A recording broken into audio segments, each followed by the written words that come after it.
아멘. 할렐루야. 오늘 이 아침에 나오신 여러분을 주님의 이름으로 축복합니다. 환영합니다. 오늘은 1월 17일 주연절 두 번째 주일입니다. 날씨가 조금 차가워졌지만 3일만 있으면 대한이 됩니다. 대한이 왔다는 말은 겨울의 정점이 왔다는 얘기죠. 이 정점이 지나면 겨울도 꺾인다는 얘기입니다. 봄이 멀지 않았다는 얘기죠. 코로나도 그렇습니다.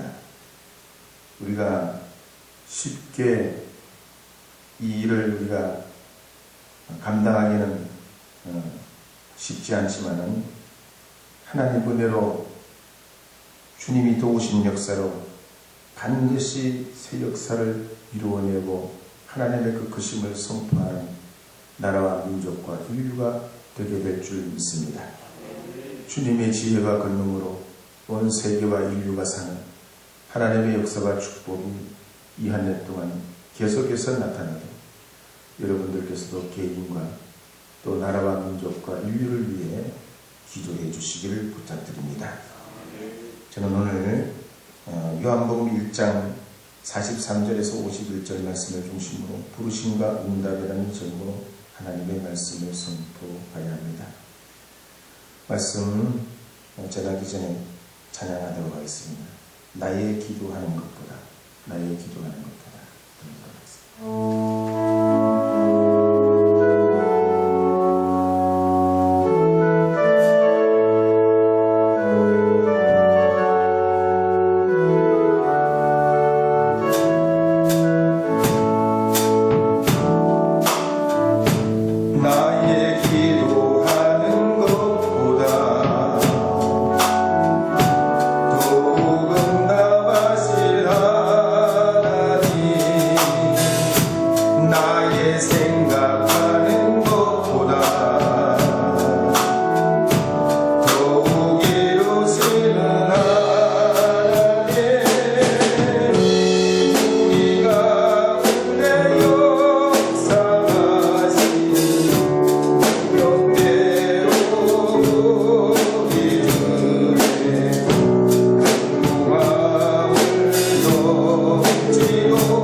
할렐루야. 우리 성경 말씀 읽어보도록 하겠습니다. 요한복음 1장 43절 45절입니다. 43절 44절 45절입니다. 함께 읽겠습니다. 이튿날 예수께서 갈릴리로 가리다 빌립을 만나 이르시되 나를 따르라 하시니 빌립은 안드레와 베드로와 한 동네 베세다 사람이라. 빌립이 나다나엘을 찾아 이르되 모세가 율법에 기록하였고 여러 선지자가 기록한 그 일을 우리가 만났으니 요셉의 아들 나사렛 예수입니다. 아멘. 요한복음을 보면 이 요한복음의 전체 문체들이 대단히 간결하고 심오한 그런 의미를 가지고 있습니다. 가령 사람들의 이야기를 하면서 예수님의 말씀을 거기에 담고 예수님의 진리, 예수님이 비치며 우리의 구주되심을 선포하고 있습니다. 그렇지만 여러 이야기처럼 지나가고 흐르는 이야기가 아니라 이 말씀 속에는 강한 영적 감동이 있습니다. 임팩트가 있습니다. 그래서 하나님의 말씀이 다 그렇지만 아주 이 말씀을 묵상하고 숙고하면 우리에게 내적 영적 변화가 일어나고 주님이 주신 그 능력, 말씀의 능력을 받는 그런 은혜가 있게 될 줄로 믿습니다. 그래서 요한복음 1장 19절 이하에도 보면 세례 요한이 이제 예수님에 대해서 4가지를 선포하고 있습니다. 첫째는 너희가 알지 못하는 분이다. 예수님 너희가 알지 못하는, 찾고 노력하고 수고하고 성경을 파고 밤낮으로 다 외워봐도 예수님 몰라요. 틀림없어요. 예수님에 대해서 알 수는 있지만 예수님 만나기 어렵습니다. 두 번째로 나도 감당치 못하는 분이다 그랬습니다. 세례요한이 얼마나 독야청청하고 광야에서 남들이 하지 않는 엘리야와 같은 선지자의 삶을 살고 스스로 고행하고 오직 주님만 위해 살려고 했던 사람입니다. 그런데 그도 감당치 못한다고 했어요. 세례요한도 예수님을 마음에 심령에 받아 감당하지 못하는데 우리가 세속에 사는 우리야 말할 것도 없죠. 세 번째로 예수님은 세상죄를 지고 가는 하나님의 어린 양이라 했습니다. 네 번째는 성령 세례를 주시는 하나님의 아들이라 했습니다. 이와 같은 이 세례 요한의 증거를 듣고 이 세례 요한의 제자였던 본래 세례 요한의 제자였던 안드레와 사도 요한이 감동을 받습니다. 그리고 예수님을 따라가서 예수님을 만나게 돼요. 예수님을 실제로 만나게 보니까 어떠냐? 예수님과 지내보니까 정말로 성경에서 말씀하신 바로 틀림없는 메시아예요. 그래서 이 안드레가 자기 형제 베드로를 만나가지고 우리가 메시아를 만났다고 우리는 메시아를 만났다고 베드로에게 전도할 때 전도받은 이 베드로가 예수님께 나오게 됩니다. 오늘 본문에도 보면 빌립도 그랬습니다. 예수님께서 빌립을 만나서 나를 따라가 부르실 때 이 빌립이 예수님을 따라갑니다. 그랬더니 예수님 따라가 보니 성경에 얘기한 대로 기록한 대로 모세와 선지자들이 말씀한 대로 틀림없는 메시아신 거예요. 그래서 이 빌립도 주저하지 않고 나다나엘을 만나가지고 우리가 메시아를 만났다. 우리가 메시아를 만났다고 증거했고 이 나다나엘도 빌립의 전도로 예수님의 제자가 됩니다. 대부분의 종교들은 시대와 상황에 따라 인간이 신을 찾아갑니다. 외롭고 고독하고 공허하고 우울하고 병들고 실패하는 인생이기에 위안을 찾기 위해 상처를 치료받기 위해 힐링을 위해 종교를 찾아갑니다. 그러나 요한복음엔 그렇지 않습니다. 우리 기독교는 찾아가는 종교가 아닙니다. 미련하고 우둔한 우리 인생이 스스로 하나님을 찾아낼 수 없어요. 사랑 많으신 자비로우신 우리 구주 예수님께서 우리를 찾아와 주시고 이름을 불러주시고 말을 걸어주시고 나타내 보여주실 때에 우리는 비로소 예수님을 나의 구주 예수님으로 고백하고 깨닫고 선포할 수 있게 된다는 거예요. 그래서 요한복음 4장에 보면 사마리아 성에 살고 있던 우물가의 여인도 그랬습니다. 자기 스스로 예수님을 찾아가 만난 것이 아니지. 난 12시쯤 아무도 없는 그 우물가에 나가보니 예수님이 계신 거다. 기다리고 계신 거다. 그래서 외간 남자라 예수님을 멀찍이 피해서 어떻게든 물을 떠오려고 하는데 예수님 그 여인에게 말을 합니다. 나에게 물을 좀 달라. 그리고 요한복음 4장 13절에서 14절에 보면 예수님께서 또 이렇게 말씀하십니다. 13절 14절 말씀 읽어보겠습니다. 함께 읽어보겠습니다. 예수께서 대답하여 이르시되 이 물을 마시는 자마다 다시 목마르려니와 내가 주는 물을 마시는 자는 영원히 목마르지 아니하리니 내가 주는 물은 그 속에서 영생하도록 솟아나는 샘물이 되리라. 그리고 예수님이 16절에 보면 내 남편을 불러오라. 아무도 모르는 자기만 가지고 있는 그 비밀, 자기의 가장 아픈 그런 고통, 자기의 인생의 가장 걸림돌이 되는 그걸 예수님이 알고 너에게 남편이 있었지만 지금 사는 그 남자도 내 남편이 아니라고 말씀하시고 그렇게 이 우물가에 있는 예수님과 대화하면서 점점 예수님을 알아갈 때 예수님이 마지막에 내가 그다. 내가 바로 메시아라고 드러내 주실 때에 이 여자는 물동이를 보여들고 동네로 들어가서 와서 보라고 내가 그리스도를 만났다고 자기가 예수님 만난 기쁨을 가장 동네 사람들에게 전하고 전파하게 될 때 그들이 예수님께로 몰려 나오게 됩니다. 이 이처럼 예수님을 만난 사람은 예수님께서 불러주시거나 만나주시거나 예수님 자신이 누구신지 밝혀주실 때 비로소 우리는 예수님을 알게 되는 이야기입니다.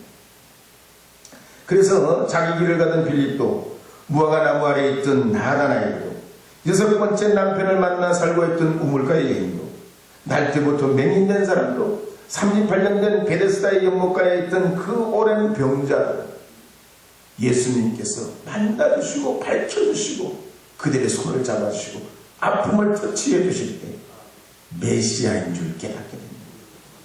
오늘 우리가 그렇습니다. 어떻게 보면 세상을 사는 것이 우리가 인생을 오래 살면 무지 모든 걸 아는 것 같고 세상에 모르는 것이 없는 것 같은 그런 인생이지만, 아니 요새 아파트 값이 누가 그렇게 올라갈 줄 알았어요?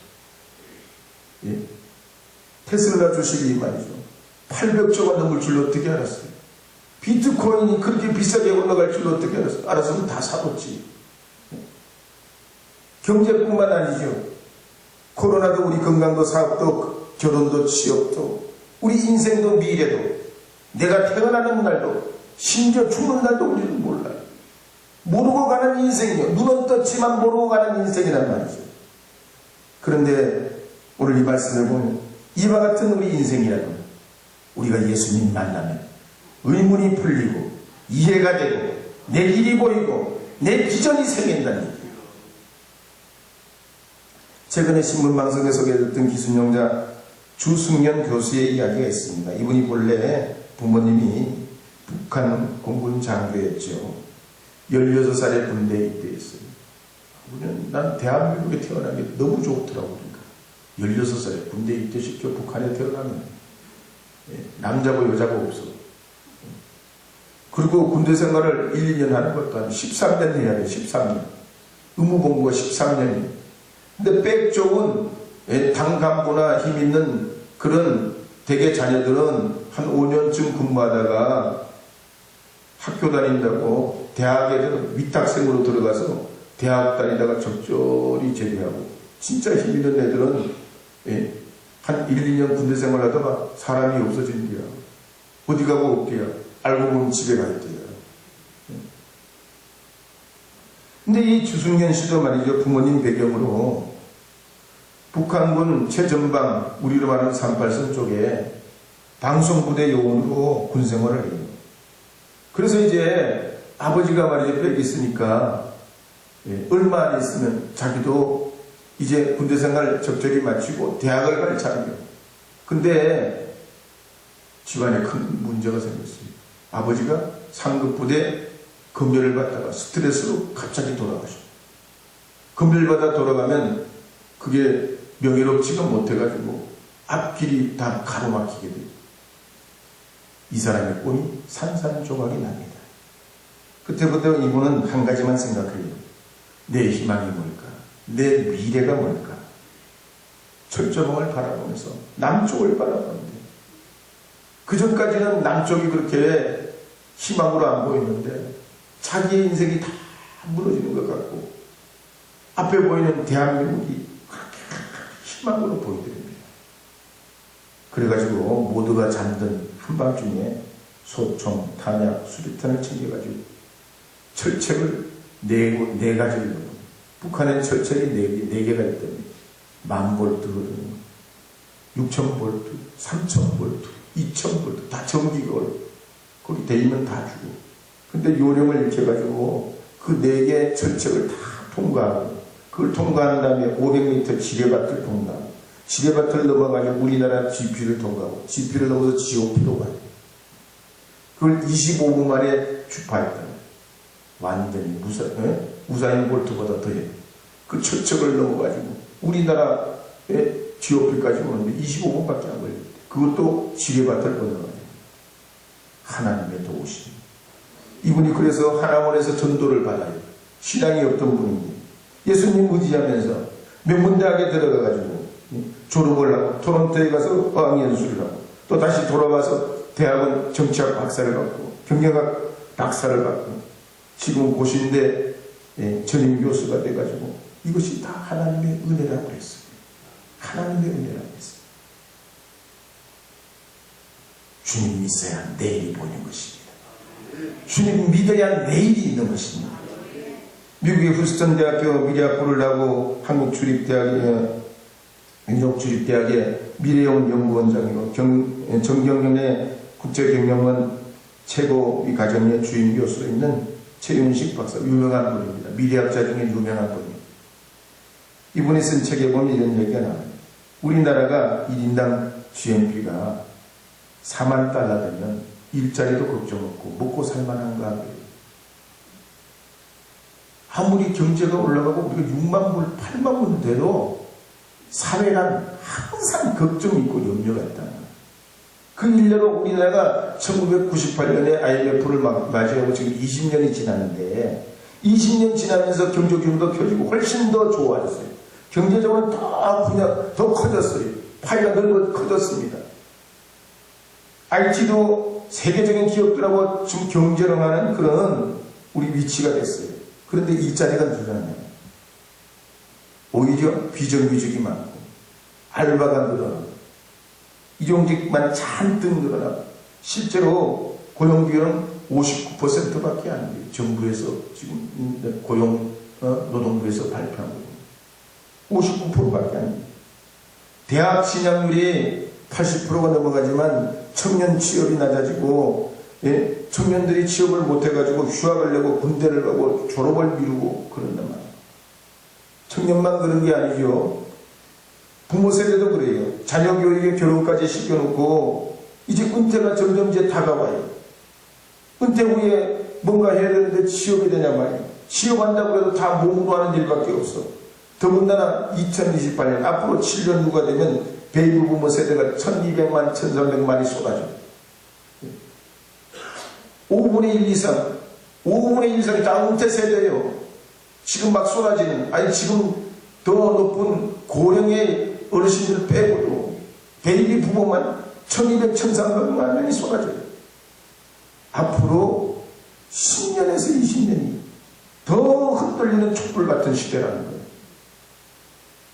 저출산의 초고령화에 로봇의 인공지능에 기술이 또 무인 자동차가 들어오면 택시기사도 필요 없고 버스기사도 필요 없고 인력 중심의 일터가 사라지고 인공지능 때문에 지식이 3년을 못 가요. 저희도 설교 준비를 해보면 알잖아요. 설교 준비를 해보면 이제는 너무너무 정보가 이 회전이 빠르고 사이클. 어제 선거 같은 걸 오늘 못 써먹어. 그러면 어떻게 해야 되냐? 세 가지가 그분은 필요하다고 했습니다. 첫째는 영적 통찰력이 있어야 된다고 했습니다. 두 번째는 방패 같은 믿음이 있어야 된다고 했습니다. 세 번째는 하나님 앞에 끊임없는 하나님 앞에 주신 그 사명감이 있어야 된다고 했습니다. 그래서 성경에서 해답을 찾고 하나님께 집중하고 주님을 의지하면서 만물의 주인이신 하나님을 의지하며 믿음으로 고백하며 어떤 일도 두려워하지 않을 때 우리에게 출구가 생긴다고 했습니다. 정말 그렇습니다. 하나님이 우리의 삶을 열어주셔야 됩니다. 예수님 통해야 내 삶의 의문이 풀립니다. 내 길에 비전이 보입니다. 이 나라가 살고 7천만 민족이 사는 하나님의 역사가 열리게 될 줄 믿으시기 바랍니다. 오늘 이 아침에 나오신 여러분들도 믿음으로 하나님 붙잡기 바랍니다. 내 삶을 주님께 드리길 바랍니다. 아브라함이 하나님께서 부르실 때에 그 약속을 믿어 의심치 않고 그 말씀에 귀를 기울이고 그 말씀을 붙잡아 살 때에 아브라함의 생애는 크게 이루지 못했지만 그 결국 열국의 아비가 되게 했듯이 여러분도 하나님 믿으시기 바랍니다. 여러분 눈과 귀를 가지고 주님께 순복하시기 바랍니다. 내 인생 최대의 주님 앞에 인생 목은 하나님께 순복이라는 하나님 기쁨이 되는 거예요. 하나님이 내 인생 남은 생애를 통해서 하나님이 나를 받으시는 주님의 자녀의 길을 걸어가길 원합니다. 그런 믿음의 길로 나가게 될 때 이 코로나도 이기고 불확실한 미래도 이기게 되고 여러분의 삶에 주시는 하나님의 축복을 얻게 될 줄 믿으시기 바랍니다. 믿으시기 바랍니다. 나의 기도하는 것보다 한 번 더 불러보겠습니다. 나의 기도하는 것.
예수님을 만난 사람마다 모두 예수님을 증언하는 걸 볼 수 있습니다.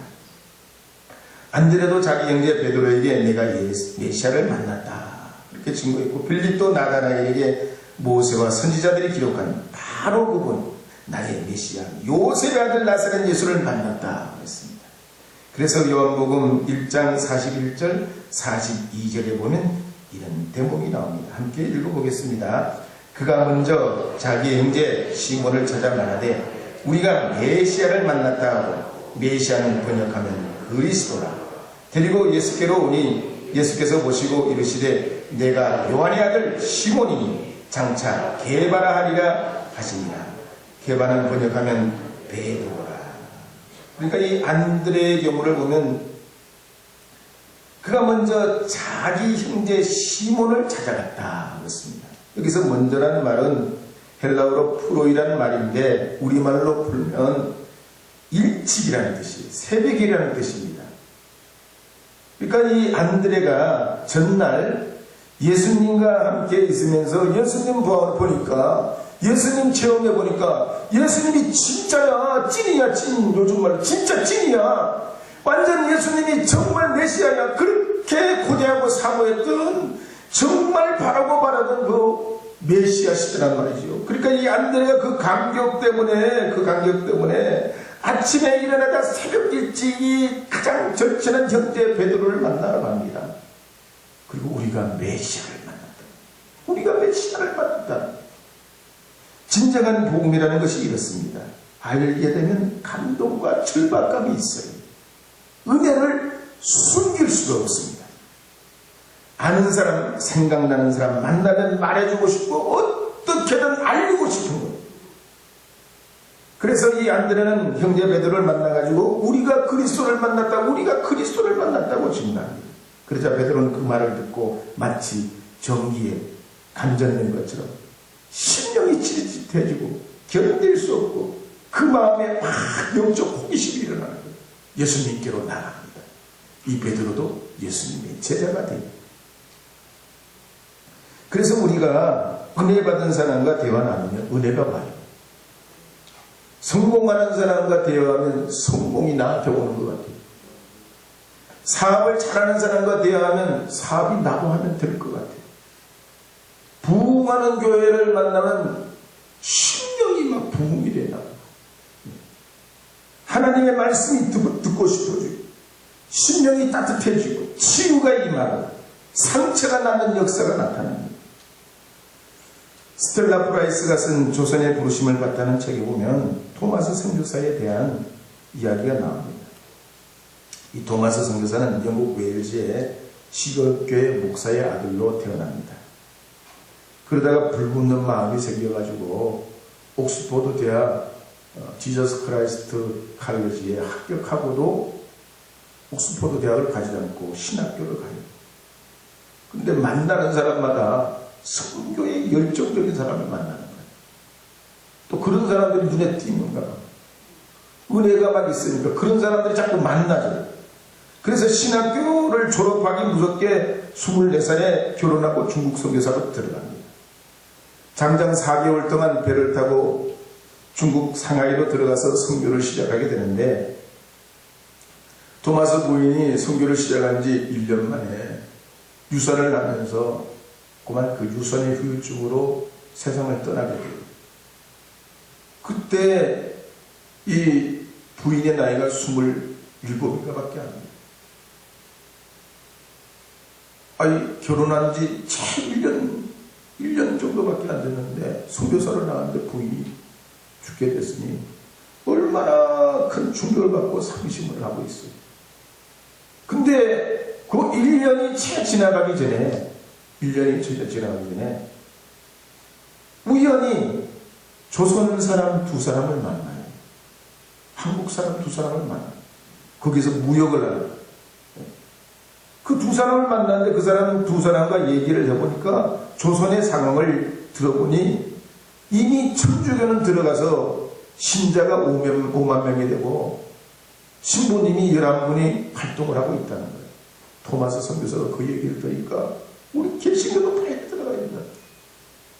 뭐 경쟁하기 위해서가 아니라 지금 한국의 상황이 빨리 성경을 보급해가지고 목마른 이 조선의 사람들을 하나님의 구원으로 인도해야 된다는 그런 막 강렬한 열정이 자기한테 솟아나요. 그래서 그의 가을에 백령도로 들어가서 우리말로 전도를 하고 한양으로 들어가려고 하는데 배가 그만 파선을 해요. 그래서 결국은 한양으로 못 들어가고 중국으로 되돌아옵니다. 그러다가 4개월 만에 이 토마스 선교사가 성경책을 싣고 1866년 아펜젤로 언더우드 선교사가 들어오기 20년 전에 평양 대동강으로 제너럴 셔먼을 타고 들어가다가 그 선장이 제너럴 셔먼 선장이 고집이 얼마나 된지 아무 말도 안 들어, 누구 말도 안 들어. 계속 우리나라 상황은 배가 들어오는데 굉장히 외국인에 대해서 적대 감정이 있어. 특히 프랑스군에게 피해를 한번 받아가지고 외국 군대 거긴 놈들 보면 그냥 우리가 그냥 우라가 치며 한번 들어오면 가만히 안 두겠다고 별로고 있는데 제대로 시험을 넣었으면 그걸 몰라. 배가 최신식표고 그 안에 대포도 있고 그러니까 그거를 안 먹고 그 안에 들어갔다가 대동강 물을 따라 들어갔다가 대동강 물이 다 빠져버려요. 배가 그만 나오지도 못하고 뻘에 걸려가지고 꼼짝하지 못할 때 수군들이 그 배에 불을 나가지고 거기 있는 사람들이 다 거의 죽게 되는데 토마스 선교사도 그때 박충근에게 이제 순교를 할 때 마지막으로 자기가 품고 있던 성경책을 내주면서 하나님의 기적이 일어나요. 이 토마스 선교사도 죽을 때 나이가 27살인데 부인 그렇게 죽었지. 27에 죽었지. 그 나중에 아버지가 영국에서 그 소식을 듣고 얼마나 통탄을 하고 자기 아들에 대해서 그렇게 마음 아파했는데 참 너무나 안타까운 현실인데 근데 하나님은 이 토마스 선교사의 순교를 받으시었어. 평양에 장대한 교회가 세워지고 원산의 하리 선교사가 불을 받고 평양에 은혜 받은 성도들이 이 토마스 선교사를 기억하고 자기 고향으로 다 돌아가게 되고 그래서 교회가 세워지고 복음이 전파되고 하나님의 역사가 나타나게 됐다는 얘기죠. 더 놀라운 건 지금 그 영국의 이 토마스 선교사의 본래 어릴 때 자라던 그 교회에 우리 한국 선교사가 지금 들어가 있어요. 한국 사람들이 코로나 전에는 하루 1년에 1000명이 그 교회를 성지처럼 순례하고 돌아옵니다. 이와 같이 주님의 복은 변화의 능력이 있어요. 파급력이 있습니다. 세례 요한이 안드레 사도 요한에게 또한 안드레가 베드로에게 그리고 빌립이 나다나엘에게 복음이 이어지고 또 이어지고 불처럼 번지고 바람처럼 역사가 나타났듯이 나사렛에 무슨 선한 것이 날 수 있냐고 냉담했던 이 나다나엘도 예수님이 12제자 중에 들어가게 되고 바돌로메로 활동하다가 인도와 아라비아 지방에서 전도하다 순교하게 됩니다. 하나님의 역사는 이뿐만이 아니지. 하나님의 역사는 더 놀랍게 나타나는 것은 성경에 여러 곳에 기록이 되어 있습니다. 그러므로 큰 믿음 가져야 됩니다. 큰 믿음 가지시기를 축복합니다. 세상에서 감당할 수 없는 그 믿음 가질 때 하나님 그 믿음 위에 채워주실 줄 믿으시기 바랍니다. 주님 능력 믿고 나가면 하나님의 그 역사가 여러분의 삶에 하나님의 그 은혜 가운데 이루어 가실 줄 믿으시기 바랍니다. 세상 사람들은 뭐 이혼한 주제, 가난한 주제, 실패한 주제, 못생긴 주제 무슨 큰 믿음이 아니었습니다. 어쩌겠든 하나님이 우리를 택하시고 주님이 우리를 부르시어서 우리가 하나님의 자녀된 이상 주님이 나의 왕이요 나의 구주며 내가 주님 믿기에 이 믿음 가지고 주님 앞에 나가면 우리 주님 뭐라고 했습니까? 요한복음 1장 50절에서 51절에 나다나엘에게 말씀하신 말씀이 있습니다. 함께 읽어보겠습니다. 50절 51절 보겠습니다. 함께 읽겠습니다. 예수께서 대답하여 이르시되 내가 너를 무화과 나무 아래서 보았다 함으로 믿느냐? 이보다 더 큰 일을 보리라. 또 이르시되 진실로 진실로 너희에게 이르노니 하늘이 열리고 하나님의 사자들이 인자 위에 오르락내리락 하는 것을 보리라 하시니라. 할렐루야. 하나님이 더 크고 놀라운 역사를 준비하고 예비하시고 이루어가실 줄로 믿고 큰 믿음 가지시고 이 코로나를 담고도 이겨내고도 능히 물리치고도 하나님의 역사가 나타나는 믿음의 열매를 가진 자들이 되기를 바랍니다. 그런 가정들이 있기를 주님의 이름으로 축복합니다. 네, 함께 기도하도록 하겠습니다. 하나님, 저희들에게 자비의 은혜를 베풀어 주셔서 오늘도 이 걸어간 주일을 통하여 우리를 부르시고 살아계신 주님 의지하여 믿음으로 살도록 은혜 베풀어 주시니 감사합니다. 큰 그릇 되게 하여 주시옵소서. 큰 믿음 가지게 하여 주시옵소서. 큰 축복자가 되게 하여 주시옵소서. 예수님의 이름으로 기도합니다. 아멘.